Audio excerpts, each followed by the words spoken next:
Tervetuloa taas tänne Microsoftin YouTube-kanavalle.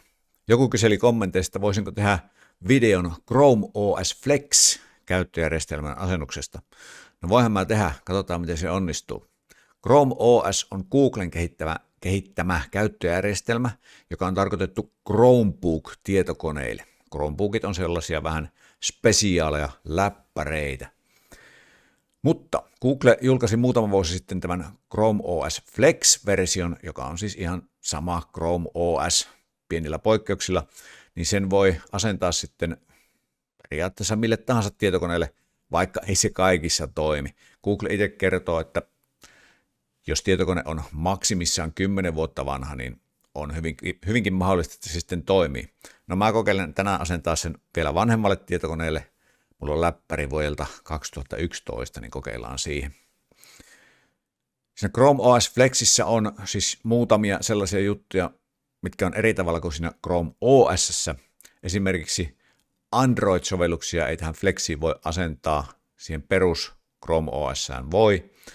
No, tähänkin on kiertoteitä, että ne siihen Flexinkin saa, mutta se ei ole tämän videon aihe. Nyt asennetaan ihan vaan perus Chrome OS Flex. Jos sä haluat tätä kokeilla, niin kannattaa ottaa huomioon, että se Chrome OS Flex on hyvin erilainen käyttöjärjestelmä kuin Windows tai Linux.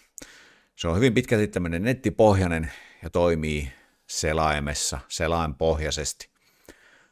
Mutta se on monille aika hyvä, kun miettii, että mitäpä sitä nyt ihminen paljon muuta tarvii tietokoneella kuin nettiselaimen ja siinä erilaisia nettipohjaisia sovelluksia, niin sillähän pärjää. Jos haluat kokeilla, niin sulla täytyy olla USB, muistitikku vähintään 8 gigaa, siihen luodaan se asennusmedia ja asennetaan sitten tietokoneelle. Lähdetäänpä katsoa, miten homma toimii.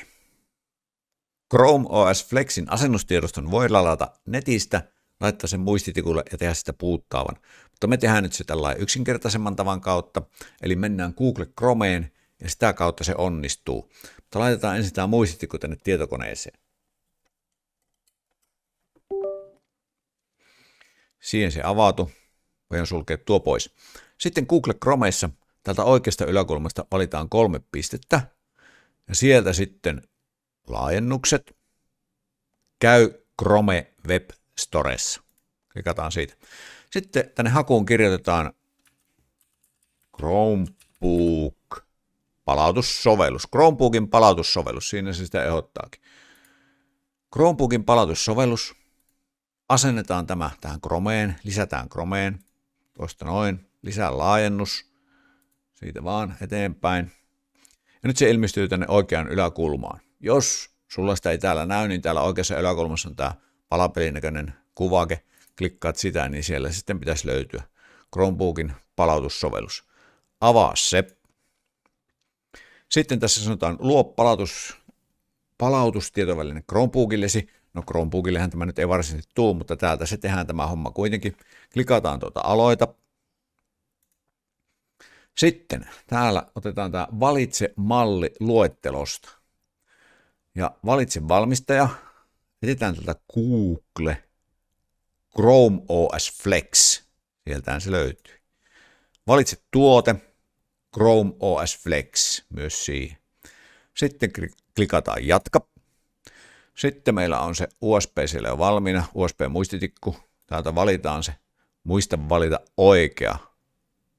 Jos siellä on useampi, niin oot tarkkana, että valitset oikea. Mulla on tämä yksi vaihtoehto vaan täällä. Se varoittakin tuossa, onko tämä oikea väline. Kyllä se on. Sitten jatka. Ja se vielä huomauttaa tässä, että tuosta USB-tikulta kaikki tiedostot poistetaan. Ja sitten klikataan tuosta luo heti. Se alkaa sitä tekemään ja vähän koneen nopeudesta varmaan riippuen, niin se kestää enemmän tai vähemmän. Se kysyy täällä, sallitko tämän sovelluksen tehdä muutoksia tähän laitteeseen? En tiedä näkyykö se tässä nyt videolla, mutta valitaan sitten kyllä. Ja homma jatkuu.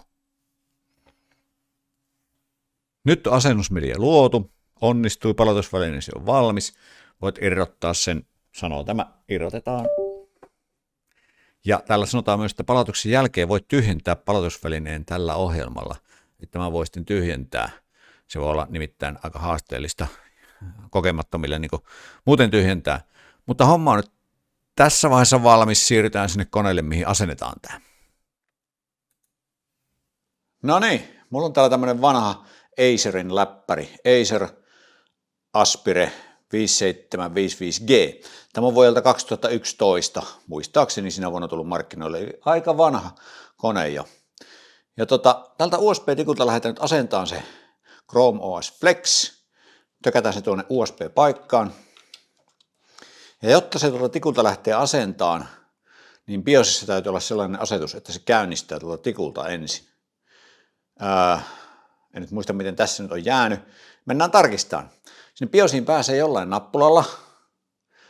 Kun tietokoneen käynnistää, niin se pikaisesti lukeekin se teksti, mutta se saattaa mennä niin äkkiä, ettei siinä vaiheessa kerkiä painaa, niin se on hyvä tietää ennakkoon, mikä se nappi on. Mutta tässä se on F2, niin sillä menemme. Mä käynnistän ja painelen F2.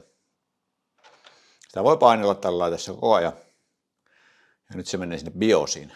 Se ei ole välttämättä tämän näköinen sulla. Tämä on semmoista vähän vanhempaa mallia tämä näkymä. Uudemmat BIOSit tai UEFit on paljon hienompia ja niitä voi hiirelläkin käyttää. Tätä ei voi käyttää hiirellä. Mutta täällä on nyt boot-valikko. Mennään sinne. Ja siellä itse asiassa tämä mun Kingstonin Data Traveler on ykkösenä. Eli sieltä se käynnistys. Toisena on tuo HDD eli kiintolevy. Sekin on Kingstonia, mutta se on tuommoinen kiintolevy. Jos tuo ei ole ensimmäisenä, niin jollain napilla sinne siirtyy tässä F5, F6 ensimmäiseksi. Sitten otetaan tuolta Exit ja Exit Saving Changes, eli tallennetaan nuo asetukset. Ja kyllä vaan, Enterillä päästään eteenpäin. Nyt se pitäisi käynnistyä siltä USB-tikulta. Ja joskus se on vähän änkyrä. Saattaa olla, että pitää olla just tietyssä USB-portissa, että se toimii. Joskus ei välttämättä oikein saa toimimaan mistään millään, niin joutuu sitten etsimään jonkun toisen nappulan, mistä pääsee semmoiseen käynnistysvalikkoon. Ja sieltä pakottaa käynnistämään USBltä. Tosin sekin, että on semmoinen nappula käytössä, niin se saattaa olla, että BIOSiin täytyy mennä ensin ja laittaa se nappula päälle niin sanotusti. Saattaa olla monimutkaista, mutta nyt se on saatu kuitenkin tuolta käyntiin USBltä. Täällä on suomi valittuna kieleksi ihan automaattisesti, mutta sen verran on tässä räpläilyt, että täällä tiedän, että syöttötapa on USA. Englanninkielinen näppäimistä vaihdetaan siihen suomenkielinen, ettei mene näppäimet sekaisin. Kieli saa olla suomi. Sitten OK. Sitten tuolla on tämmöinen saavutettavuusvalikko, niin siellä on semmoisia helppokäyttötoimintoja, mutta niitä me ei nyt tarvita. Kelloajat näyttää olevan vähän mitä sattuu, päivän määrä on kuitenkin oikein. No sitten tässä on kaksi vaihtoehtoa. Asenna Chrome OS Flex. Ja sitä ei pysty asentamaan Windowsin rinnalle. Tai no, jos Windows on jollain kiintolevyllä ja tämän asentaa toiselle kiintolevylle, niin voihan se olla mahdollista, mutta kun tässä ei asennusvaiheessa pysty valitsemaan edes sitä, että mille kiintolevylle asentaa, niin jos haluaa Windowsin säilyttää, niin se on hyvä ottaa sitten Windows-kiintolevy pois ja laittaa toinen tilalle ja tämä asentaa sinne. Mutta ihan tuolla perinteisesti rinnakkain ei voi asentaa. Eli tämä tyhjentää koko levyn, jos asentaa sen. Tässä voi myös kokeilla ensin, eli silloin se käynnistyy USB-tikulta, se toimii silloin hitaammin, mutta sitä voi vähän testailla ja silloin se ei tuhoa mitään, ei poista mitään. Voi kokeilla ja sitten asentaa, jos siltä tuntuu. No, tähän läppäriin voi hyvin asentaa, ei tarvitse kokeilla sen kummemmin. Mutta voin kyllä kertoa tässä, että tuli sitä tuossa kokeiltua. Mutta mennään nyt asentamaan tonne. Se vielä varmistelee, että ootko ihan varma. Niin on tullut kokeiltua sen verran, että se toimi siinä, kun testasin tuolta USBltä. Ja sitten sen kertaalleen jo tähän tavallaan asensinkin, mutta joku meni pieleen ja sitten kiintolevyn osioinnit meni aivan sekaisin. Eli kannattaa olla tarkkana. No ei se mitään haittaa, jos ne menee sekaisin ja tietää mitä tekee. Minun piti vaan sieltä hoijalla taas kuntoon ja nyt koitetaan sitten asentaa se puhtaasti tässä uusiksi. Asennus on valmis. Irrotetaan USB-laite. Katsellaan, kun kone käynnistyy uudelleen.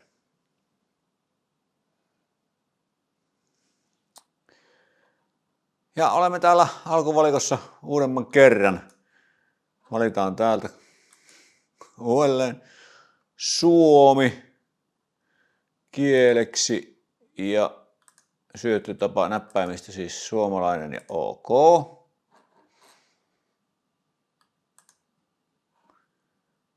Sitten päästään yhdistämään langattomaan verkkoon. Sinne salasana.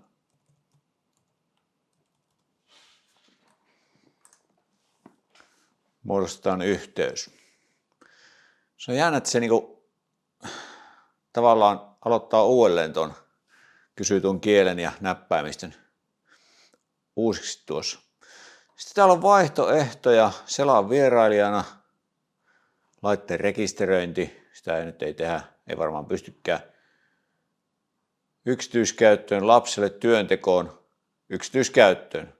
Mä menen ihan omilla Google-tunnuksillani nyt sinne, kirjaudun sisään. Eli vierailijanakin voisi käydä, mutta mä menen ihan omilla Google-tunnuksilla.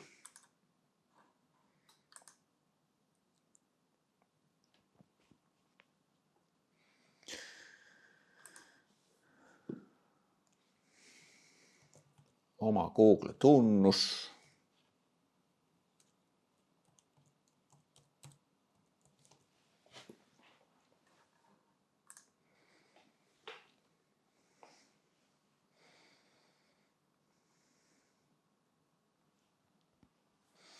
Salasana.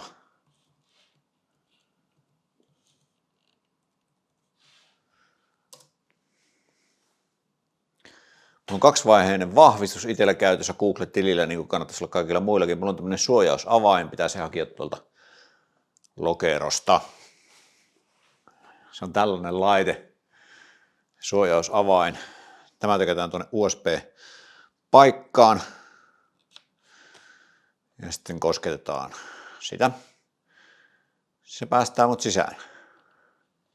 Hyvä homma. Laitan muuten just valoa lisää. Miksi? Kerron kohta. Miksi ei ollut valot päällä? Kerron kohta.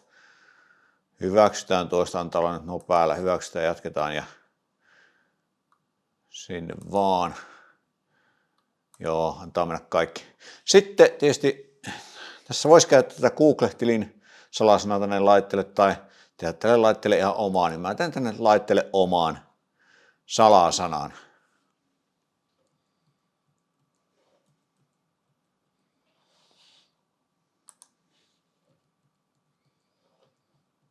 Vahvistetaan salasana vielä siihen ja sitten seuraava ja salasana on asetettu. Sitten mennään eteenpäin. Sitten täällä voi valita, että mihin Chromebook on tarkoitettu.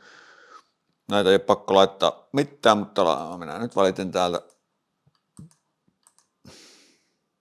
Tämän perusteella sitten voi nähdä esimerkiksi sovellussuosituksia ja vinkkejä, se kertoo tuolla.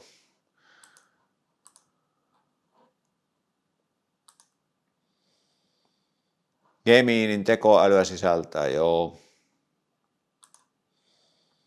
Täällä voisi sitten vähän vielä ominaisuuksia käydä säätelemässä. Ohjataan, ei tarvitse niitä säätää. Kaikki on valmista. Chromebook on käyttövalmis. Sanoo olevansa Chromebook. Chrome OS Flex. Valitaan hakukone. Googlehan me sieltä otetaan. Asetetaan oletukseksi. Noin. Ja asennus onnistui. Nyt me ollaan täällä. Chrome OS Flex. Mutta miksi nuo valot oli äsken pois? Tässä on nimittäin vierähtänyt tunti jos toinenkin. Se asennus lähti ihan hyvin liikkeelle, niin kuin näkyy. Mutta sitten se jumittui semmoiseen virheilmoitukseen. Asennus ei onnistu. Mä oon tehnyt 101 eri juttua. Montakymmentä kertaa sitä asennusta kokeilu. Se on aina jumittunut siihen virheilmoitukseen. kunnes lopulta sattumalta se meni siitä asennuksesta läpi.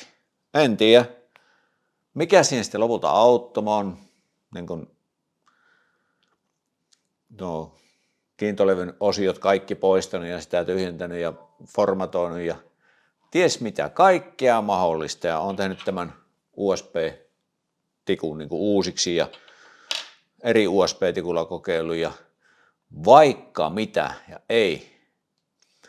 Tämä laite ei ole sillä Googlen listalla, toimivien laitteiden listalla. Ehkä se oli sitten jotenkin vähän sattuman kauppaa, että se nyt sitten meni kerrankin tämä asennus läpi. Mutta nyt tämä toimii näköjään. Tuolla on YouTubeen suora linkki, mennäpä siitä.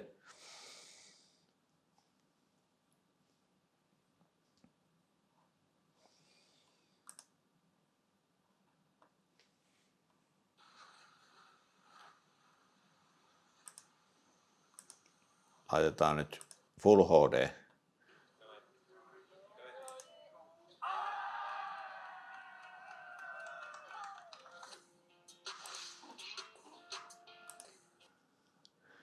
Joo, no mitäs täältä löytyy? No oikeastaan se, että mitä tällä pystyy tekemään sitten, niin se on ihan toisen videon aihe. No, tämähän on, niin kuin sanoin, niin aika nettiriippuvainen tämä laite, mutta tai tämä käyttöjärjestelmä, mutta onhan täällä esimerkiksi Googlen Docsi, jos me halutaan tehdä jotakin tekstinkäsittelyhommaa, niin se on nettipohjainen Googlen Docsissa. Tehdään nämä hommat ja nettipohjaisesti toimii hyvin pitkälle, mutta se on sitten toisen videon aihe, mutta jos sä haluat kokeilla Chrome OS Flexia, niin näin se saadaan asennettua. Toivottavasti sulla menee helpommin. Tää oli ihan hirveä työmaa. No ennen kuin lähdetään, niin nettikamera näyttää ainakin toimiva. Niin se nyt tähän asentui tosiaan tähän läppäriin tämä, mutta kun tämä ei ole tuettujen laitteiden listalla, niin sehän voi tarkoittaa sitä, että kaikki jutut ei tässä läppärissä sitten toimi kuitenkaan. Mutta näyttää tämä toimivan tällä, että pystyy käyttelemään.